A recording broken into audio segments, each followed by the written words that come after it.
Factors की। इसी के साथ जो सेकंड हेडिंग है वो आपके पास है कि world major clusters of population ना। सवाल दो तरह से आता है, या वो कहता है कि right comparison no on the dominance of world population along with the major world population regions. ठीक है ना, अगर वो नाम पूछे फिर भी आपने उसको जो बताना है जो आपको बताएगा उसको आपके क्वेश्चन को मजीद क्लैरिफाई करेगा।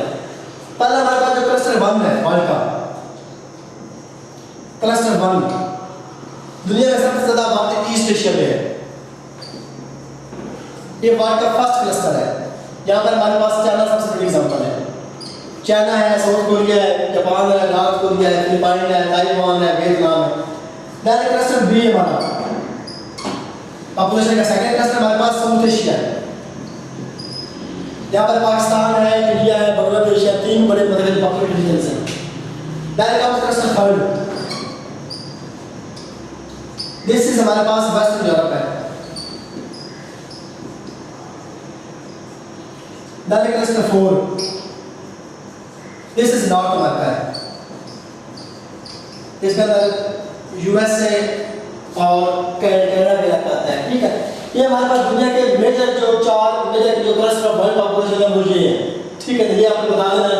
वर्ल्ड के मैप बनाना है, वर्ल्ड पॉलिटिकल मैप, उस वर्ल्ड पॉलिटिकल मैप के ऊपर आपने शो कर देना है कि इन इलाकों के अंदर सबसे ज्यादा जो पॉपुलेशन है वो पाई जाती है। अब ये सारे वो इलाके हैं जो हमारे पास areas of the old civilisations है। ठीक है, सो इसके बाद हमारे पास सेकंड जो है वो डेंसिटी पॉपुलेशन है।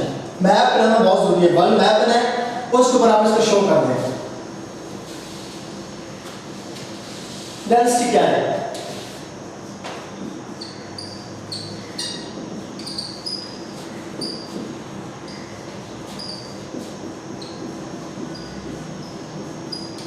डेंसिटी ऑफ वर्ल्ड पॉपुलेशन क्या है? डेंसिटी बेसिकली होती क्या चीज है? Density is basically the number of people who are living in per square kilometre. Number of people किस इलाके के अंदर, number of people living per kilometre square is called density of population. 3 types की होती है। One is arithmetic density, arithmetic density of world population. Second is the economic density of world population, and third is the agricultural density of world population.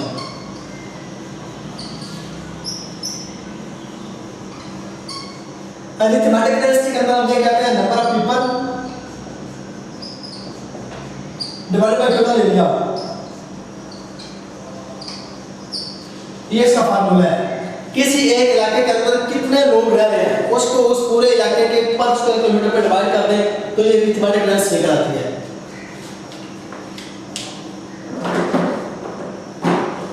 Economic density, number of people divided by economically productive area.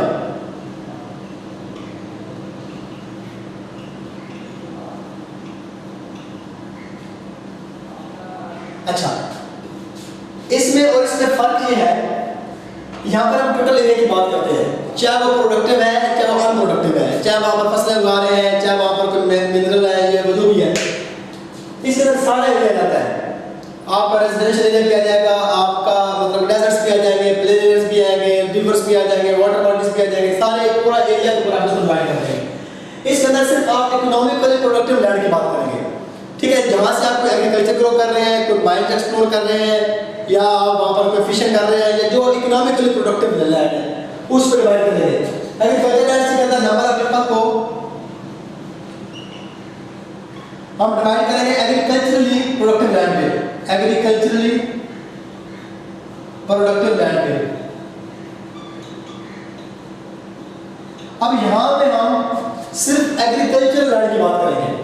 अब यहाँ पर हम major mines की बात भी कर रहे हैं, एग्रीकल्चर की बात भी कर रहे हैं, फिशिंग की बात भी कर रहे हैं। यहाँ पर हमें सिर्फ एग्रीकल्चरल लैंड की बात करनी है। तो ये हमारे पास जो ब्रॉडरली या मेन जो टाइप्स ऑफ डेंसिटी है वो 3 है। अरिथमेटिक डेंसिटी होती है, इकोनॉमिक डेंसिटी होती है, एग्रीकल्चरल डेंसिटी होती है। अब हम करते हैं distribution of population on the basis of density of population.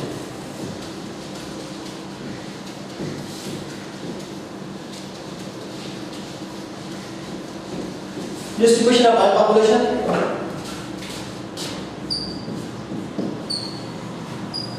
distribution of world population on the basis of density. पहले हमने की थी वैसे क्लस्टर्स के हिसाब से, अब on the basis of density हम कर रहे हैं। इसको हम फर्दर 5 हिस्सों में तकसीम करते हैं।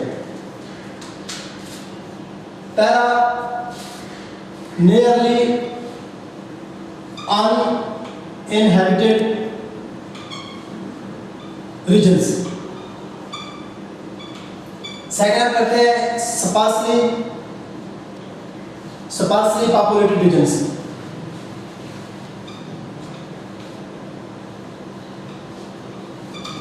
थर्ड हमारे पास आता है moderate populated regions,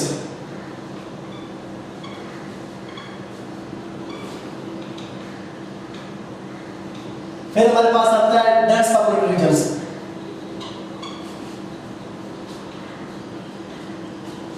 then हमारे पास आता है very dense populated regions।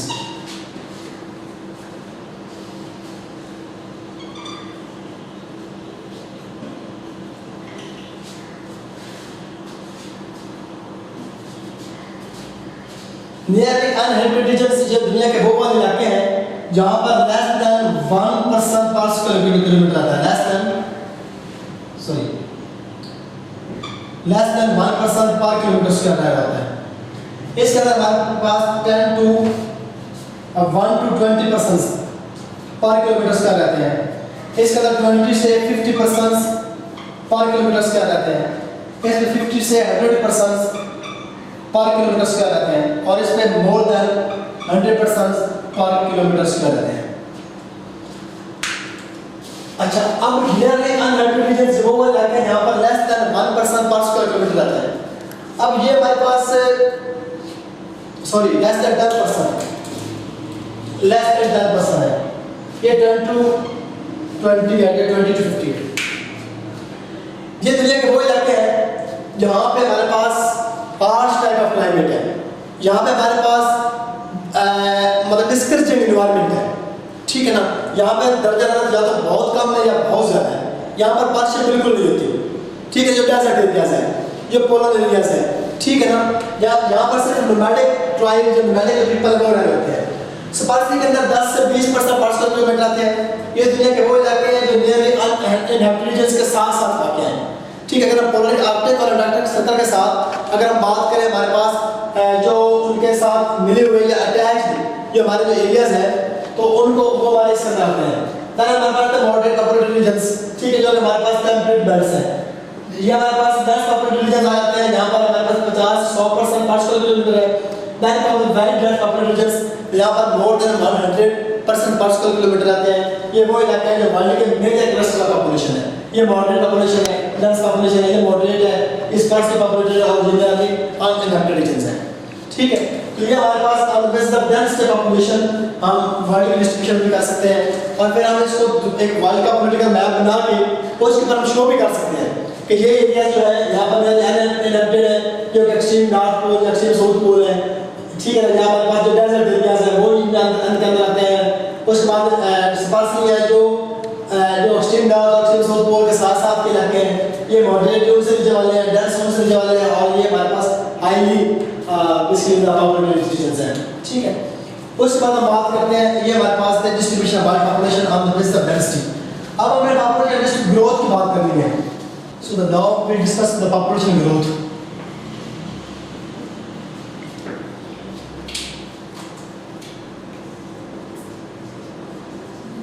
Population growth, अब इसके अंदर हम डिस्कस करेंगे कि basically what does mean by population growth.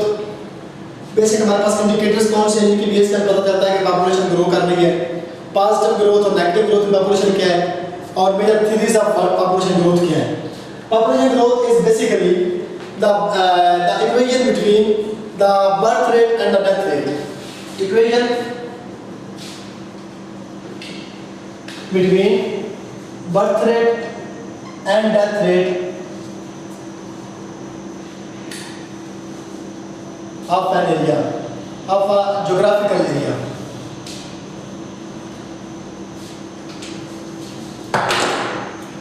Of a geographical unit. दो तरह का होता है, पॉजिटिव ग्रोथ और नेगेटिव ग्रोथ। पॉजिटिव ग्रोथ होती है और नेगेटिव ग्रोथ होती है पॉपुलेशन की। पॉजिटिव ग्रोथ होती है when CBR is higher than CDR। जब आपके इलाके में, आपके मुल्क में, आपके शहर में आपका बर्थ रेट आपके डेथ रेट से ज्यादा हो तो नेट ग्रोथ पॉपुलेशन इंक्रीज करता है, इसको पॉजिटिव ग्रोथ कहते हैं। नेगेटिव ग्रोथ होता है कि जब आपका CBR is less than CDR, आपका जो बर्थ रेट है ये आपके डेथ रेट से कम होता है, तो इससे क्या होता है कि आपका जो ग्रोथ पॉपुलेशन जो है वो नेगेटिव होता है। ठीक है, पॉजिटिव ग्रोथ आपके डेवलपिंग नेशंस में है या अंडर डेवलप्ड वर्ल्ड में है। नेगेटिव ग्रोथ आपका हाईली डेवलप्ड वर्ल्ड में है, जिसका स्कैंडिनेवियन, जिसकी सबसे बड़ी एग्जांपल स्वीडन, नॉर्वे, फिनलैंड ये। तो ये हमारे पास बेसिक इसका की कांसेप्ट्स है। ठीक है ना, अगर हमारे पास CBR is partial equal to CDR हो तो इसका मतलब होता है कि बैलेंस ग्रोथ है पॉपुलेशन में, बैलेंस पॉपुलेशन है, आबादी आपकी ना बढ़ रही है ना आपकी आबादी कम हो रही है। तो ये तीन हमारे पास बेसिक प्रिंसिपल्स हैं जिसकी बेस पे हम ग्रोथ एंड पॉपुलेशन की बात करते हैं। इसके बाद हम डिस्कस करेंगे इसके इंडिकेटर्स क्या है पॉपुलेशन ग्रोथ के। इस इलाके का हमें पता करना हो कि इस इलाके की आबादी जो है वो ग्रो कर रही है, तो उसके इंडिकेटर्स क्या है।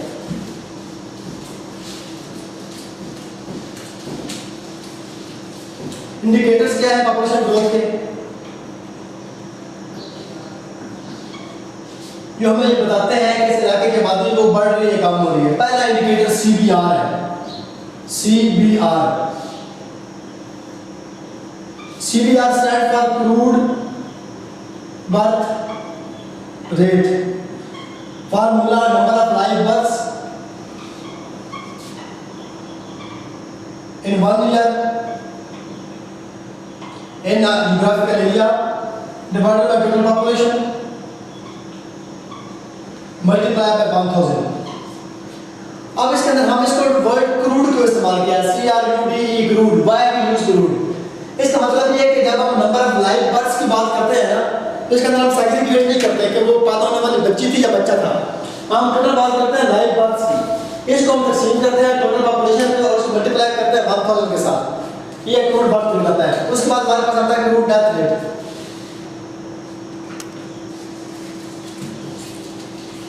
सेकंड इंडिकेटर है वो क्रूड डेथ रेट, उसको हम CDR से शो करते हैं, क्रूड डेथ रेट। एक जो फार्मूला है वो अगेन ये होता है कि number of total deaths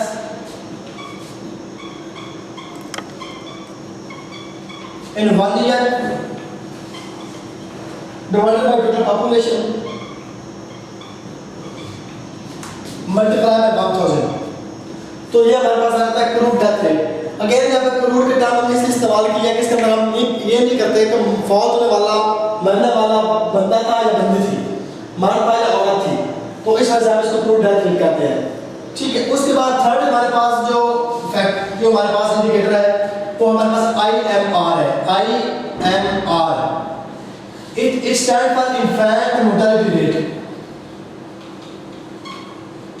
infant mortality rate इसके अंदर हम ये करते हैं कि number of deaths of children, deaths less than 1 year divided by total live births in 1 year multiply by 1000।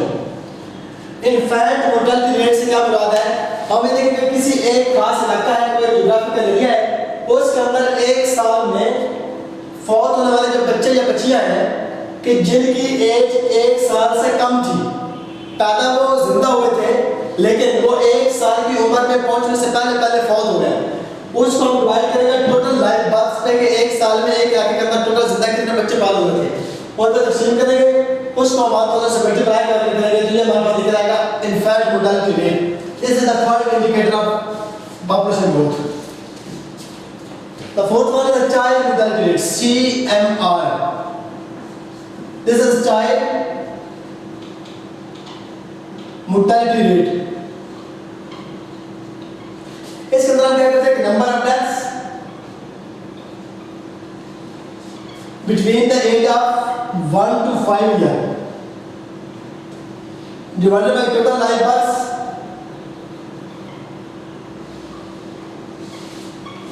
Multiply by 1000। किसी एक एरिया या किसी एक इलाके के अंदर हमारे पास वो बच्चे जिन बच्चों की उम्र 1 साल से ज्यादा थी लेकिन 5 साल से कम थी, उनकी डेथ हो जाती है और उसको कंबाइन करके टोटल लाइफ बर्थ से कि जिंदा मतलब बच्चे थे कितने, उसको 1000 मल्टीप्लाई करेंगे तो ये हमारे पास निकलेगा child mortality rate. This is the fourth indicator of population growth. उस पर पांचवा हमारे पास होता है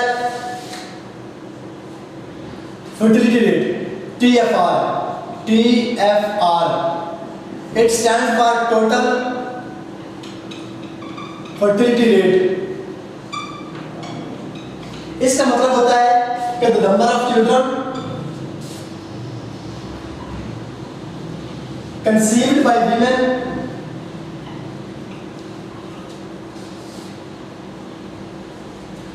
during the age of